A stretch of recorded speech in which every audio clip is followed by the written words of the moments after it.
Good afternoon, everybody. How you doing? I want to thank everybody for coming. This is a beautiful day to celebrate an icon of our city that's done so much, not to just make our city better, but to make the world better. I mean, she touched so many people.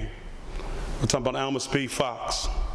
Before I go any further, I'm going to bring the President of Council, Theresa Kail-Smith, up to say a couple words. And then I know a lot of y'all know her personally. Like, a lot of y'all got either funny stories, because she was funny now, you know what I mean? So I know y'all got some stories that touched you. I'd like for you to come up and just talk to them. Like, what does she mean to you? Not just only from a civil rights perspective, which you can talk about, but also, like, how does she improve your life? What does she say, or what does she do to make you want to make this city a better city? I think the whole city should hear from you, because a lot of times what we don't do is celebrate our heroes and sheroes. Today we're going to celebrate Alma Speed Fox. We're going to make sure we celebrate her. And so with that, I want to bring up our council president, the city council, Theresa Kail-Smith. Thank you, Mayor, and I just want to thank you for taking this time to honor Alma Speed Fox and to recognize all the great work she's done across the city of Pittsburgh for years. I met Alma when I was working for Pittsburgh Public Schools at the time, and she was involved then, and she was involved in so much across the city of Pittsburgh, and she's a true civil rights icon. She's one of those people that decades from now, our kids will read and learn about and know about. And I'm thankful today that you're taking the time, and I'm honored to be here as part of this celebration. So thank you.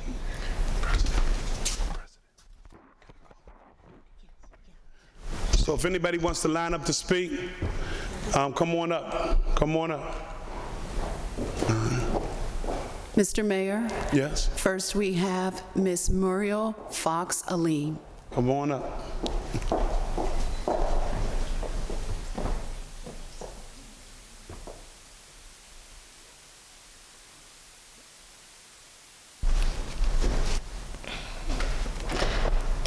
Mayor Gainey, President Kail-Smith, on behalf of our family, I want to thank you for this recognition of the contributions made by our mother. I would also like to use this moment to honor and recognize our ancestors. Friday, February 18th, would have been Mommy's 99th birthday. Ironically, or maybe appropriately, it is also the birthday of two iconic Black women liberators, Audre Lorde and Toni Morrison. Additionally, we are within a week of the birth anniversaries of both Frederick Douglass and W.E.B. Du Bois. These two men, and all three of these women, my mother included, employed the abolitionist strategies and tactics to liberate, and not one led with ego or arrogance. While considered a trailblazer, my mother said that she knew that there were others who were unable to speak for themselves, and she was therefore obligated to be their voice. This in turn, however, liberated them to have the courage to eventually speak for themselves. From the words of Audre Lorde, she says, "I was going to die sooner or later, whether or not I had even spoken myself. My silences had not protected me. Your silences will not protect you. What are the words you do not yet have? What are the tyrannies you swallow day by day and attempt to make your own until you will sicken and die of them, still in silence?" We've been socialized to respect fear more than our own need for language. I began to ask each time, what's the worst that could happen to me if I tell this truth? Our speaking out will irritate some people, get us called bitchy or hypersensitive, and disrupt some dinner parties. And then our speaking out will permit other women to speak until laws are changed and lives are saved and the world is altered forever. Next time ask, what's the worst that will happen? Then push yourself a little further than you dare, and the speaking will get easier and easier. And you will find you have fallen in love with your own vision, which you may never have realized you had. And you will lose some friends and realize you don't miss them. And new ones will find you and cherish you. And at last, you'll know with surpassing certainty that only one thing is more frightening than speaking your truth. And that is not speaking. We are here in this space at this time, surrounded by our ancestors. Toni Morrison, Audre Lorde, W.B. Du Bois, Frederick Douglass, and most recently, Alma Speed Fox, holding us up and pushing us forward. We owe it to them to speak with unwavering dedication toward the liberation of our people. In closing, Kiniso Mogale's poem, My Ancestors Are Calling, sums it up appropriately. My ancestors are calling. They call to remind me who I am. They call to remind me what I am. They call to remind me what I should be. They call to remind me not to pull their good name through the mud. They call to remind me not to dishonor their name. My ancestors are calling. They call to remind me to continue their legacy. They call to remind me that someday I shall join them where they are. They call to remind me to teach my children well. My ancestors are calling. Thank you. Thank you. Before we call another speaker up, I think we've just been joined by Councilman Daniel Lavelle. Would you like to say some words? When it's appropriate. It's appropriate. Come on, you go ahead.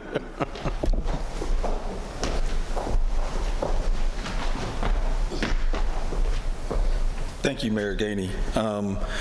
What I'll simply add to that, and I apologize I wasn't here at exactly 1:30. Got caught behind with the meeting, so I apologize. But Alma Speed Fox was a very special woman, as we all know. I think the last time I saw her in person was about 2 years ago. It was actually at the Reverend Grayson's Community Center, and it was for an event with the NAACP. And after the event was held, she came over to me, gave me a really big hug, and asked her how she was doing. She said she was great. And then in traditional Miss Fox fashion, she said, she pulled me to the side. She said, I need to talk to you. And she said, you're doing a good job, but there's some things you can do better.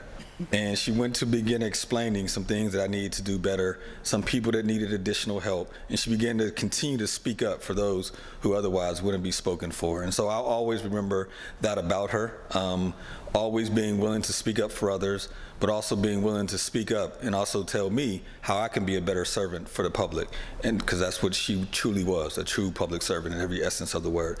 So you have your family, you have my greatest blessings. She was a phenomenal woman, and I'm grateful to have shared some time with her on this earth. Thank you.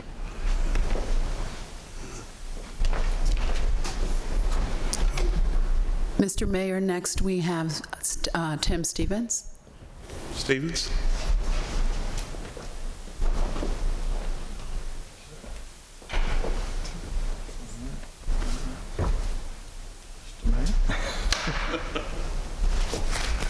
First of all, it's my first opportunity to say, Mr. Mayor. That's historic. Muriel Fox Alim just eloquently stated who Alma Fox is to the world and to many of us who knew her. She mentioned the word pushing forward. In 1969, at the request of who I call my civil rights father, Bert R. Brown, Esquire, I became the youth director of the NAACP. And Alma Speed Fox, at the time, was the executive secretary of the NAACP Pittsburgh branch. And she kept pushing me to put my application in, Ed, to become the executive director. And one of my other local heroes, the grandfather of the councilman who just spoke, Robert R. Lavelle, called me. He was head of the personnel committee and said, you are the new executive director of the NAACP. Pardon me. Now, the funny thing about Alma Speed Fox, Mayor Gainey, is She was one of the first black feminists that I knew in Pittsburgh, before feminist was embraced. My mom was a feminist, but in terms of activism, in terms of civil rights and human rights, was Alma Speed Fox. She made it clear that when they gave the position to a male, it became executive director, but when she was the position, it was executive secretary. And she never let me forget that. So she was clear as a bell about what she represented and what she wanted people to believe. She is my civil rights mom and will always be. I was proud to call her that, and she seemed, Muriel and Wesley, to be proud that I was her civil rights son. And I lived into that legacy on a daily basis. And I'm hoping that we from the Black Political Empowerment Project are working to see what we can do to assist Freedom Unlimited in improving the building that has her name, the Alma Speed Fox building. And also we're hoping we can change Kirkpatrick Street to Alma Speed Fox Boulevard. That would be such a tremendous tribute to one of the sheroes of Pittsburgh. Thank you for the opportunity. Thank you. Wow. Thank you, Mr. Mayor. And next we have Jean Clark. Jeannie Clark.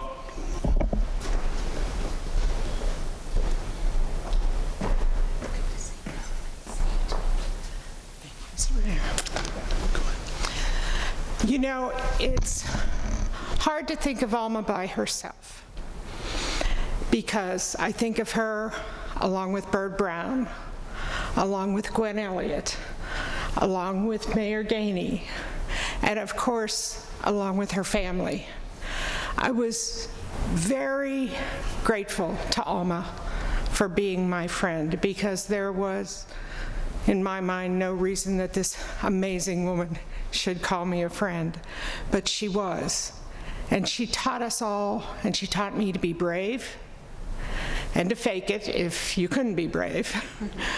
And she also taught us all that any discrimination was wrong, and the people that suffer discrimination should not be the ones who have to fight it all the time. So I watched her magnificently here in this room speak out for adding LGBTQIA people's protection to this city Human Relations Commission. We had lost it already once, thanks to a different council. And so, working with Alma, we went out and changed some faces, because one of the things she always said was, if you can't change their minds, change their faces. And we were able to get that passed, but she was the leader of that fight. She was on the Now National Board. I was on the Now National Board at the same time. We were delighted because Pennsylvania Now had pushed through an affirmative action bylaw that granted additional seats at the table if women or men of color were elected. We recognized in Pennsylvania Now that we really need to work on the whole nation. So we passed that, and one of Alma's absolute delights was that she won one of the original seats, which meant that Kathy Wilson got to also be on the board. So our region had more members than anybody else, and we also had more people of color than anybody else. And believe me, we raised hell together. I always say we raised kids and we raised hell together.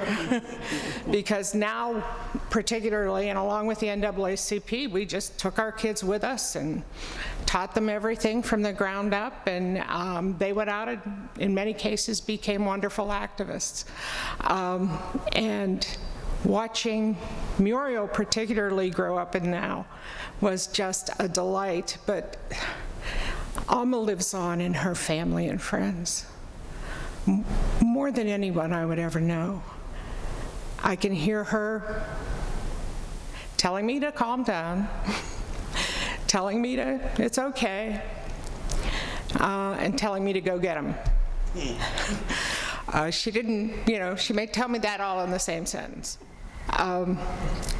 We would laugh together, we would mourn together, and we would love one another together. And I will sing her praises for the rest of my days, love her family for the rest of my days, and recognize that this woman really was the heart of Pittsburgh. Thank you so much. Wow.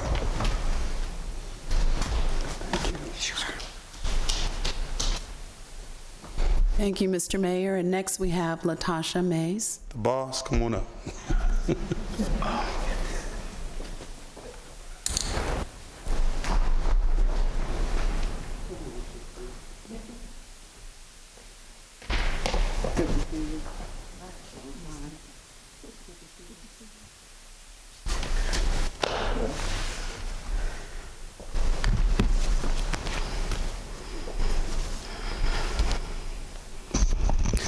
Good afternoon, everyone.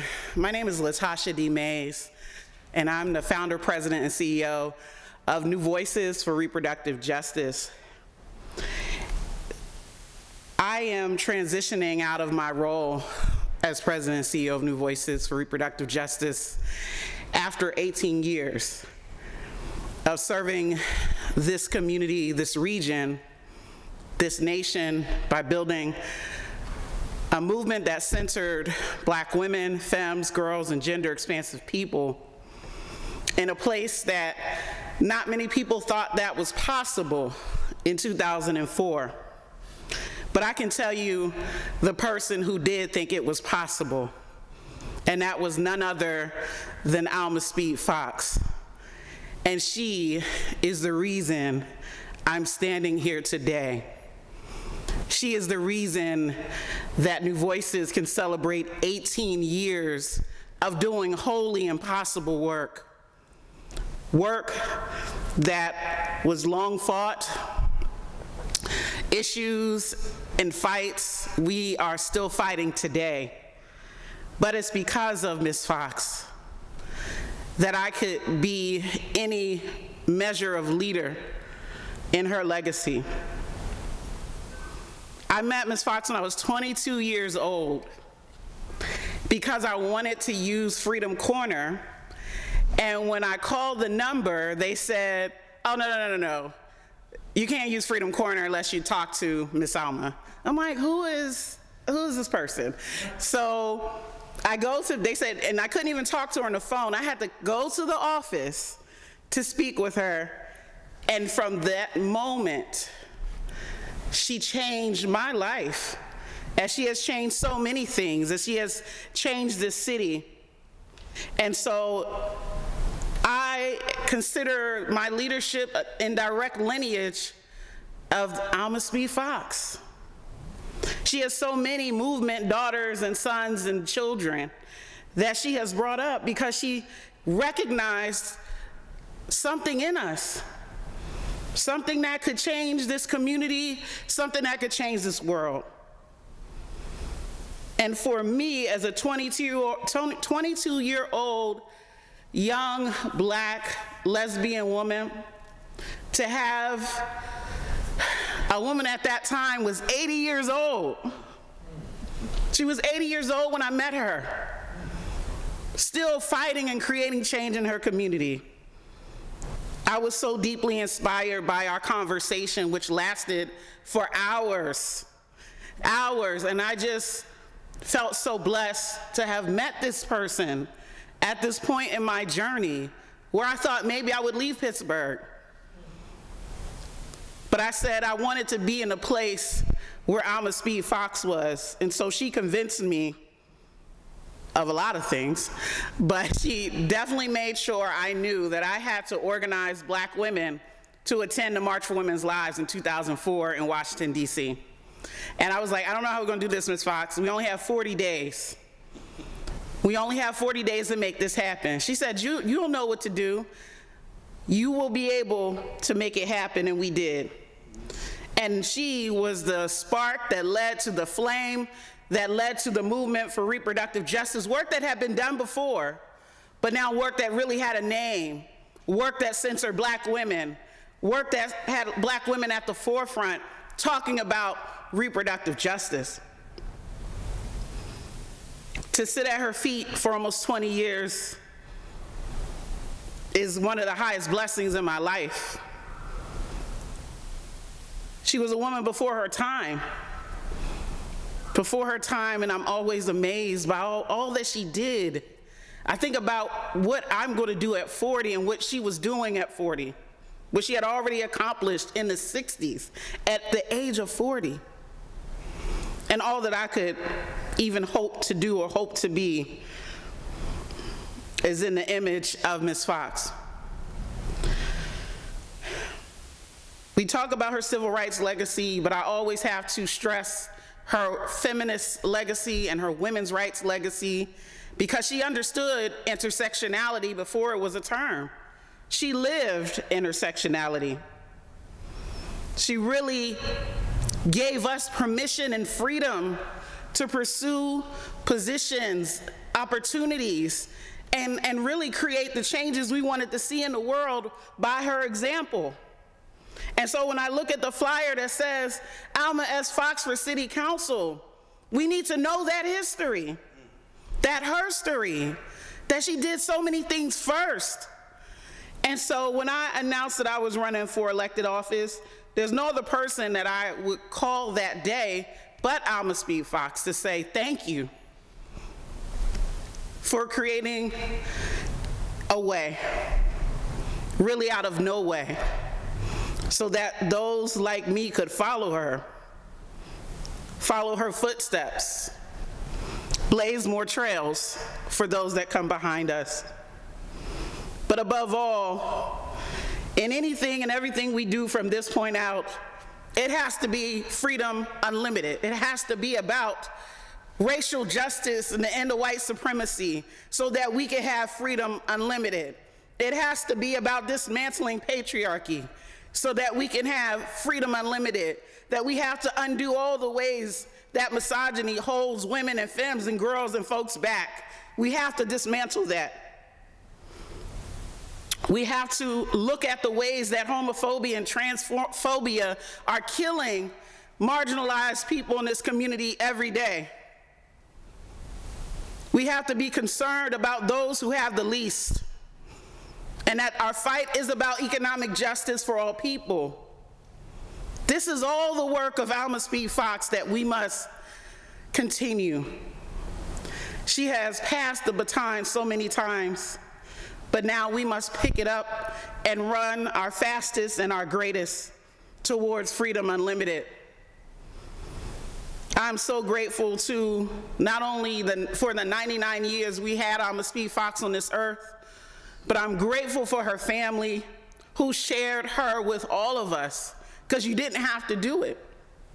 And you embraced me, and you embraced so many of us here today as a part of your family. And we need that, because we are deeply connected to all that Alma Speed Fox was and still is as she lives in our hearts and soul today.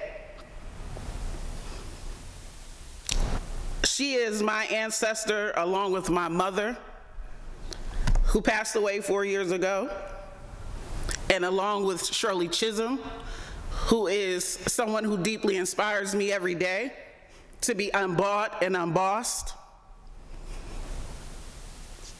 Alma Speed Fox is my North Star. Then not one single day will pass without me living and working and organizing in her legacy.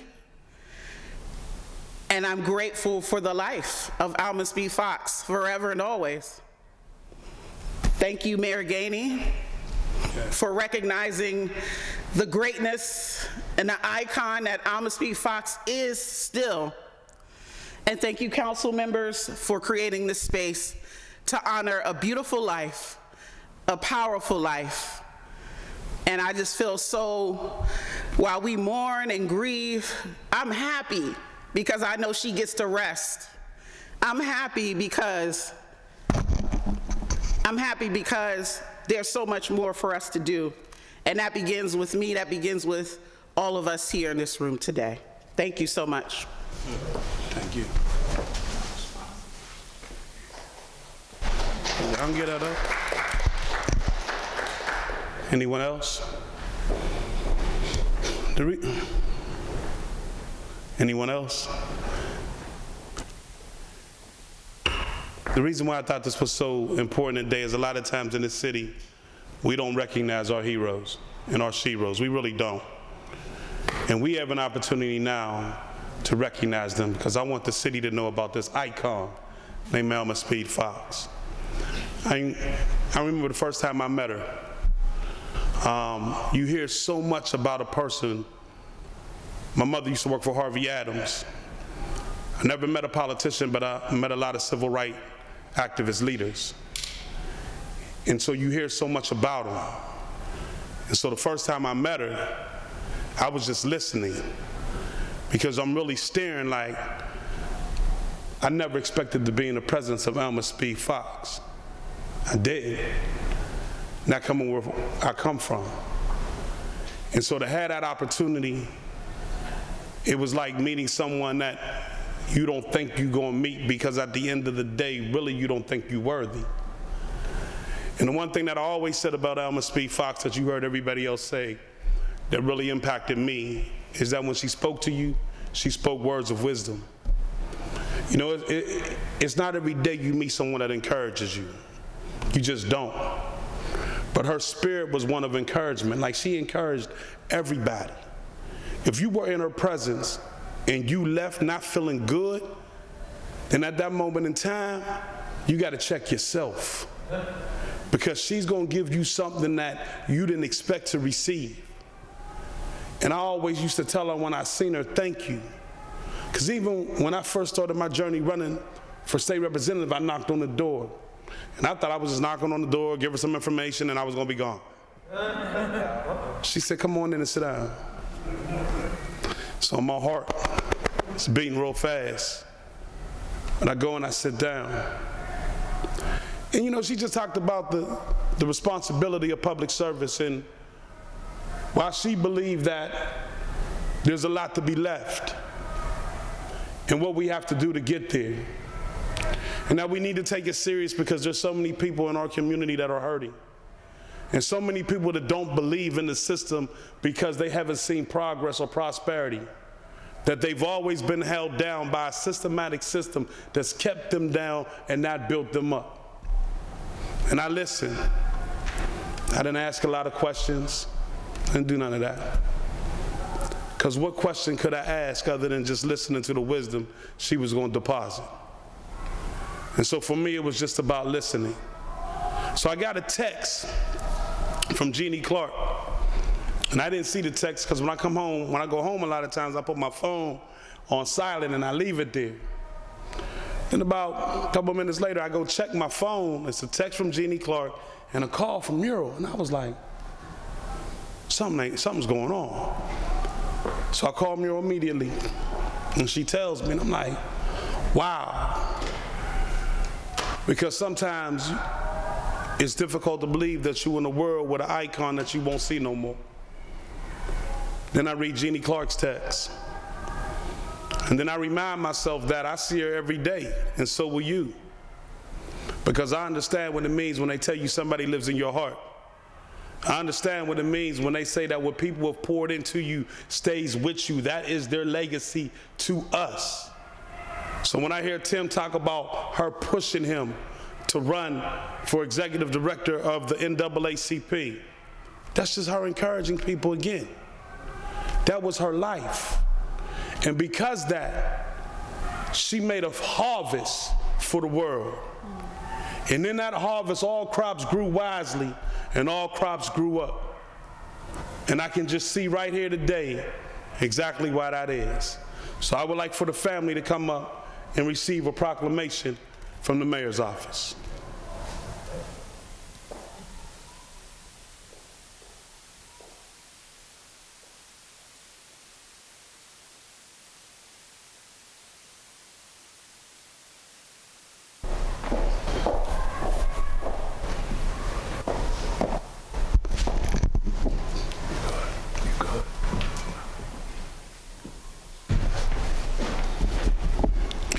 Whereas Alma Speed Fox, a Pittsburgh resident and longtime activist for human and civil rights, was born on February 18, 1923, to Fletcher and Bernice Speed in Cleveland, Ohio. Alma moved to Pittsburgh in 1949 with her husband, Gerald Wesley Fox. When speaking of her priorities, she would say God, family, and NAACP. And whereas from 1955 through the 2000s, she held several leadership positions with the Pennsylvania and Pittsburgh branches of the NAACP, including a board member for over 40 years, past executive director, and chair of multiple committees. And whereas Alma received more than 30 awards recognizing the value of her community service work in Greater Pittsburgh, on October 23, 2018, Alma was the first woman to receive the key to the city of Pittsburgh, and whereas Alma is a former member of the Board of Trustees of the Episcopal Diocese of Pittsburgh and serves on the vestry of her parish, the Church of Holy Cross, Alma retired from the U.S. Department of Interior, Bureau of Mines, the Eastern Area Equal Opportunity Manager, and whereas on January 24th, 2022, she passed peacefully in her sleep at 98 years old. She was preceded in death by her husband, Gerald W., sons Gerald H. Sr. and Richard C. Sr., grandson Richard B., and sister Tallulah, did I get it right? Yes, you did. All right, Tallulah Brown and Muriel Huffman. She leaves behind children, Marlene McKnight, Carl Fox, Wesley Fox McLeod, Vicky L. Fox, and Muriel Fox Alim, got it. Brother Goodwin Donkin, and sister Mary Burns, and a host of grandchildren, great-grandchildren, and great-great-grandchildren. Now there be it resolved that I, Gainey, Mayor of the City of Pittsburgh, present you with this proclamation on an icon, one that this city will never be the same because of her love. God bless.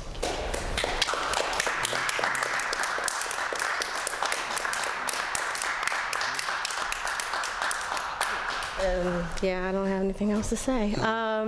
But I do want to make sure that my sister Wesley and my niece Theresa, who are both here representing the family, have an opportunity if you'd like to say something really quickly. And they're saying no. Go ahead, Joe. No. Okay, all right. Thank you, thank you, thank you. You already know. Go no more and not talk about it. Thank you. All right. Just want to thank everybody for coming out. I appreciate it. Council President Theresa Kail-Smith, Councilman Lavelle, appreciate y'all being here. Community members, thank you for coming. Mayor's office, I appreciate you. Thank you so much, and God bless.